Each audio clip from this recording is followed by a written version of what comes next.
Good morning সবাইকে। আজকে ব্রেকফাস্টে না আমি একটু চিড়ের পোলাও আর বয়েলড এগ করেছিলাম। তো দেখো, ঘুম থেকে উঠেই ব্যালকনিতেই এলাম একটুখানি। ব্যালকনিতে একটু দাঁড়ালে ভীষণ ভালো লাগে, ফ্রেশ ট্রেশ হয়ে এখানে একটু এসেছিলাম আমি।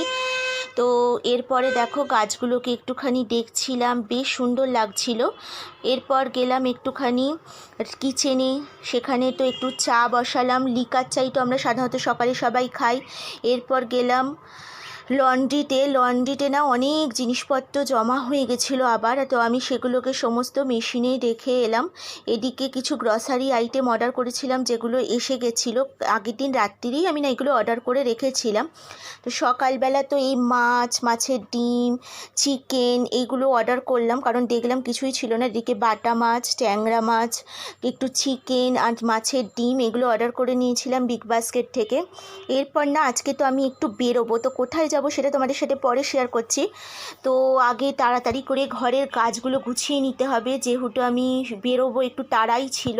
তো দেখো এখানে আমাদের সোফা কাম বেড, এটা ভালো করে পরিষ্কার করে নিলাম আগে, কারণ এগুলো না ভীষণ অগুছলো হয়েছিল। আমি সাধারণত এগুলো রাত্রির দিকে করি, কিন্তু কালকে হয়নি।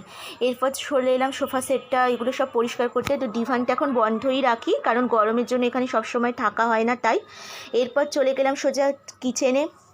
সেখানে না আজকে চিড়ের পোলাওটা আমি খুব সিম্পল ওয়েতে বানিয়েছিলাম। দেখো, পেঁয়াজ আর কাঁচা লঙ্কা কেটে নিয়েছি, কড়াইতে একটুখানি সাদা তেল আর মধ্যে ঘি দিলাম।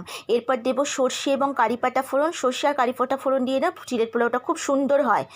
এরপর এতে দিয়ে দিলাম পেঁয়াজ কুচিগুলো একটুখানি নাড়াচাড়া করে। এরপর এতে দিব হচ্ছে চীনাবাদাম আর কিশমিশ। চীনাবাদাম কিশমিশ দিই, আমি কোনো সময় কাজু বাদামও ইউজ করি, এবং সেটা বিশেষ করে ধনে পাতা দিয়ে যখন করি না তখনই বেশি ইউজ করি। কারি পাতা দিয়ে সবসময় চীনাবাদামটাই ইউজ করি। দেখো, চিড়েগুলো এরপর ভিজিয়ে রেখেছিলাম, সেগুলো সমস্ত দিয়ে দিলাম কড়াইতে ভালোভাবে। এবারে নাড়াচাড়া করে দেখো আমার পোলাও রেডি।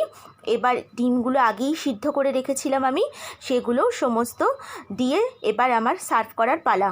তো দেখো, এইদিকে তো আমি খাবার সার্ভ করে দিলাম। এখন তাহলে আসি বন্ধুরা, টাটা।